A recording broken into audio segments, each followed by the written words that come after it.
जय हो अवसानी मैया की। राम राम भैया दीदी, आप सबन का हमार नमस्ते और हमारे YouTube channel music with Poonam में आप सबका बहुत बहुत स्वागत बा। आज हम दुर्दुरिया का एक अवसान माता का बहुत ही सुंदर कथा लेके आए हैं, जो उनकी एक सुभागी और अभागी दुई सगी बहनन पर आधारित कहानी बा। कहानी अंत तक सुने तबे बहुत अच्छा लगे, नहीं तो आधा कहानी सुने के बाद कुछ समझ में नहीं आवत है और फलो ना मिलत।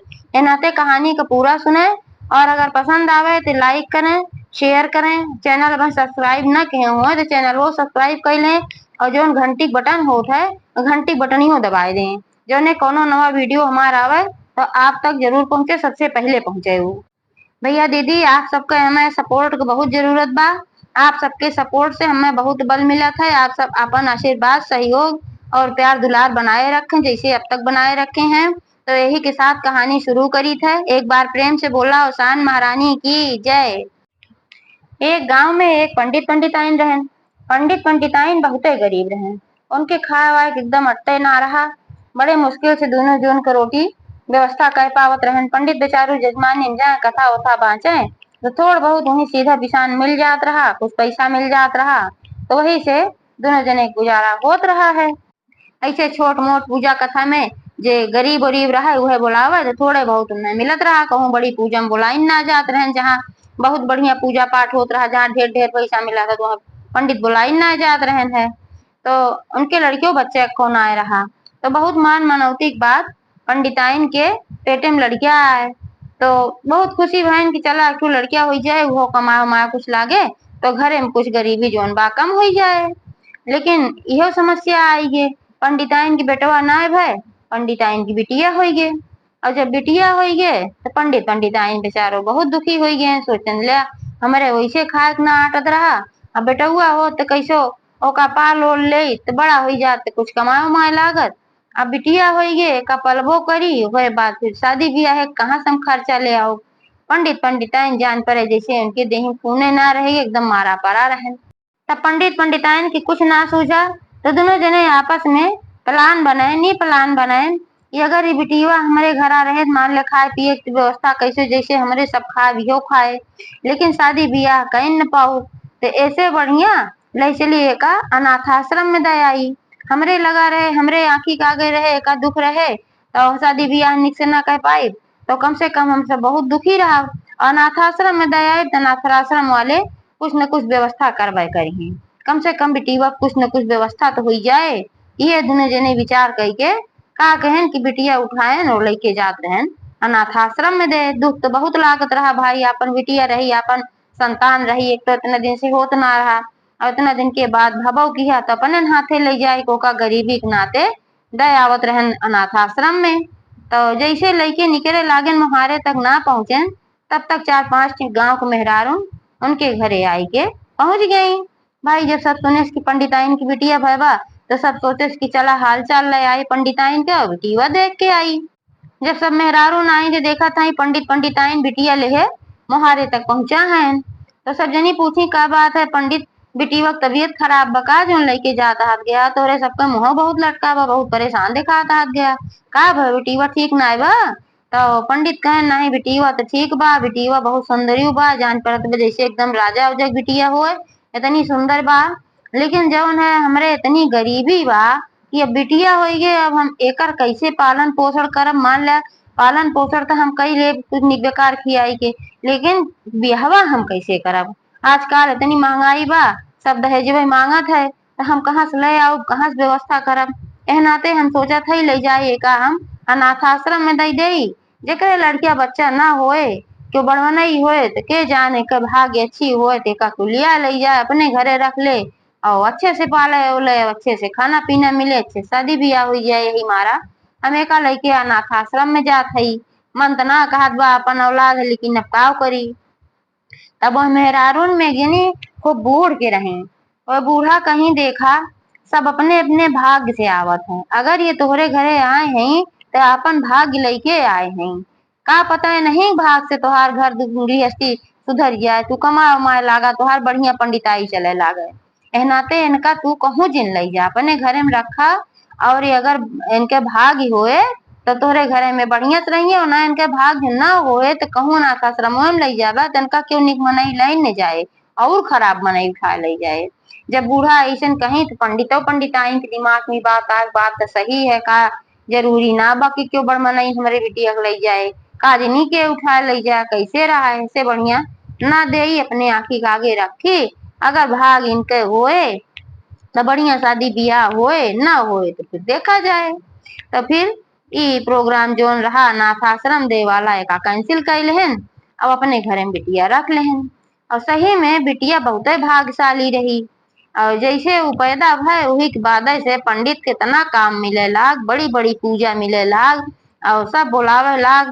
एक जगह पूजा खत्म न हो दूसरी जगह बुलौआ आ जाए, पंडित के तना ज्यादा पूजा आवे लाग कि पंडित मौका न रहे, कितना जने के नाही कही देख पड़े भैया हमरे मौका ना बा, हम कैसे आई तोरे यहाँ पूजा करावे। और जब ज्यादा पूजा पाठ मिले लाग तो पंडित घरे में भाई पैसो बहुत आवे लाग, आमदनी अच्छी हुई है। अब पंडित के घरे में कोनो चीज के कमी ना रही है।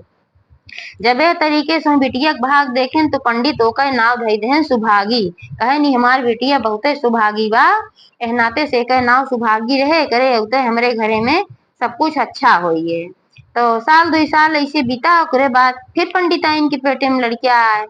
तो जब फिर लड़किया आए तो फिर बिटिया भय, तो पंडित अब की दाव का ना लई गेन भाई अनाथ आश्रम में, देखा है सब तो उनके पास धन दौलत पैसा रुपया कुल बढ़िया रहबे किया। अब सोचन कि एक बिटिया के भाग्य से इतना बढ़िया हो गए, का पता है कि भाग्य से हमरे और धन दौलत हो जाए, हमरे और बढ़िया हो जाए। तो ओका कहूँ ना लई गए, बहुत खुशी बहन की चला कि बिटिया हमरे और हो गए, जनी रही दुई जनी हो गई। लेकिन का भाई अपन अपन भाग्य लेके सही में सब आवत है। यह बिटिया के भाग्य उतना निक ना रहा, उतना निका और इच्छा निक ना रहा। जैसे ही बिटिया पैदा भय वही अगले दिन पंडित जजमानी से लौटा रहन, और लौटत लौटत अन्हार हो गए। अब आवत रहन तो रास्तवा में वही एक ठो गड्ढा रहा बहुत बड़ा कर, और गड्ढवा पंडित जाने न पाए, नजरिया रात रही और जाने न पाए कि गड्ढा है, और सोचन समथर जमीन बा, और वही में जैसे गुड़वा धरन तैसे वो जोन है वही गड्ढवा में बेचारू गिर गए, और जब गिर गए तो उनके मथुआ में बड़ी जोर से चोट लाग गए। कैसे निकले न वहां से आए, और जब निकल के घरे आए तो जो चोटिया लाग रही मथुआ में, यही वजह से उनके अखिया से कम दिखाए लाग। और जब कम दिखाए लाग तो भाई पूजो पाठ कम मिले लाग, के बोला उनका इनके आंखी ठीक से दिखावे ना करत के इन्हें पूजा पाठ दे, तो फिर घर में समस्या आवे लाग। लेकिन बड़की बिटिया जो उनका सुभागी वाली रही उ रहबे की, तो ओकरे भाग्य से उनके घर में कुछ न कुछ अच्छा होत रहा है। लेकिन जो छोटकी रही भाई एकरे भाग्य से गड़बड़े होत रहा है। तो पंडित एक नाव धई देन अभागी। तो दोनों बहन अभागी सुभागी दोनों जनी अपन पले बढ़े लागी हुई, घरे में अपन बिटिया रही कहाँ फेंक देते ने मारा रखे रहन, चाहे अभागी हो चाहे जौन हो भाई। धीरे धीरे समय बीता, अभागी सुभागी दोनों जनी ब्याह लायक हो गई। तो सबसे पहले भाई जन सुभागी रही उन बड़ी रही उनके ब्याह पहले हो रहा।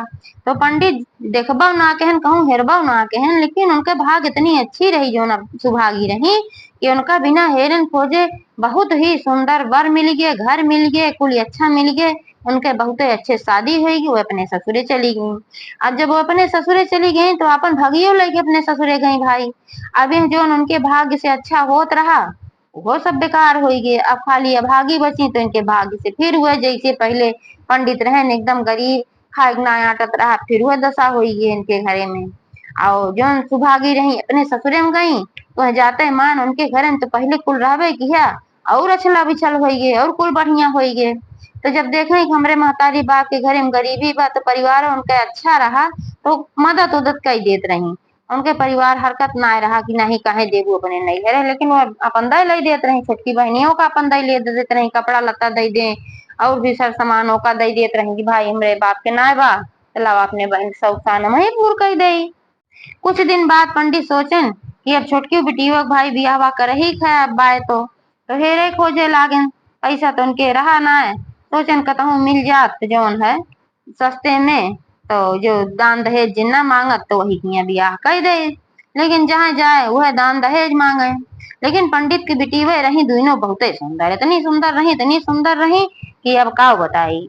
तो लेकिन जहाँ जाए भाई अब सुंदर कितना रही दान दहेज सब है मांगे, कहूँ ब्याह नहीं हो।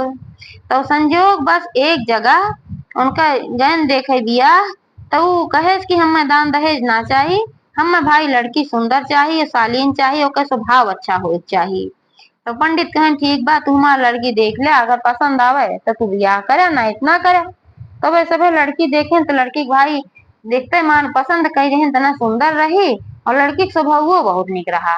और बेचारी बहुत दुखी रहत रही कि देर से हम घरे में पैदा भाई, और हमरे घरे में सब कुछ खराब होत रहा था। दीदी पैदा भई कुल अच्छा हो गए, हमार भाग इतनी खराब बा कि कुल हमरे बाप के कुल खराब हो। तो वैसे बेचारी अपने मने में बहुत दुखी रहा, लेकिन अब कह का सकत रही, परेशान रहती रही। तो नैहरे में तो कुल गड़बड़ गड़बड़ रहा किया। जब उनके बियाह भय अपने ससुरे में गई, तो जैसे ही ससुरे में पहुंची उनके ससुरे में कुल खराब हो लाग। जब उन्हें दिन पहुंची वही दिन उनके ससुर गिरे ना, उनके ससुर को गोड़वा टूट गए। अभागिक सास जौन रही वो बहुते पूजा पाठ वाली रही, अवसान माता के बहुते भक्त रही, बहुत बड़ी भक्त रही। तो कोनो संकट उनके ऊपर पड़े तो अवसान माता के विनती करत रही। तो जब उनके गोड़ टूटा तो डॉक्टर दिखाए के डॉक्टर कहे इनके गोड़ जुड़बन करे, इनके गोड़ तो बहुत बुरी तरह से टूटा बा। तो उनके सास बहुत परेशान भई, तो अवसान माता विनती की है, अवसान माता अगर इनके गोड़ जुड़ जाए ठीक ठाक हो जाइए तो हम तोहार दुरिया चबुआऊ।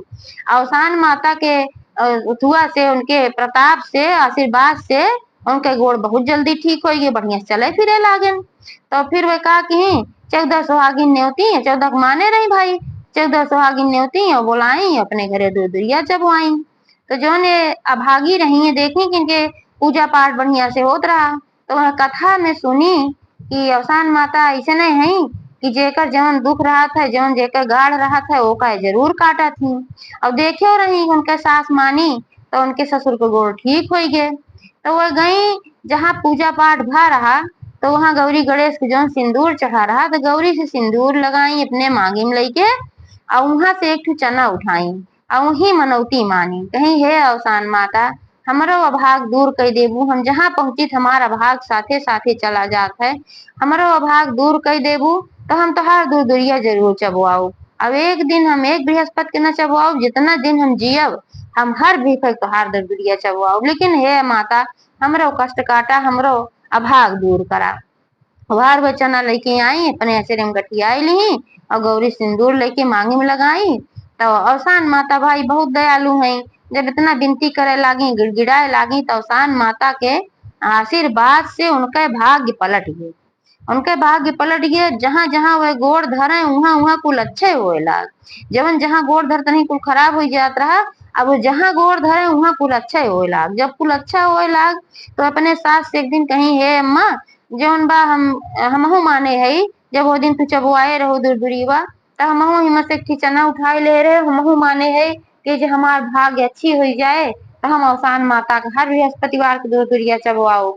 तो अब हमार भाग्य देखा अच्छी हुई बा, पहले हमार भाग्य इतनी खराब रही, हम नैहर में रहे वहाँ कुल गड़बड़े होत रहा, और यह जैसे पहुंचे तैसे यूं कुल गड़बड़ होए लाग।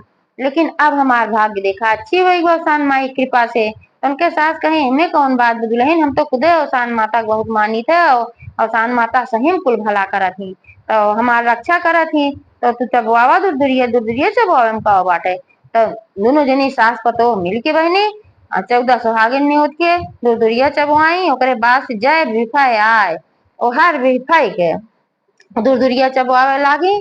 जैसे अवसान माता उनके रक्षा की उनके अभाग सुभाग्य में बदल दी, वैसे सबके भाग्य बदले, सबके सुख दें, सबके रक्षा करें। जे कथा कहे वहू कहे, जे कथा सुने वहू कहे। एक बार सजनी प्रेम से बोला अवसान महारानी की जय।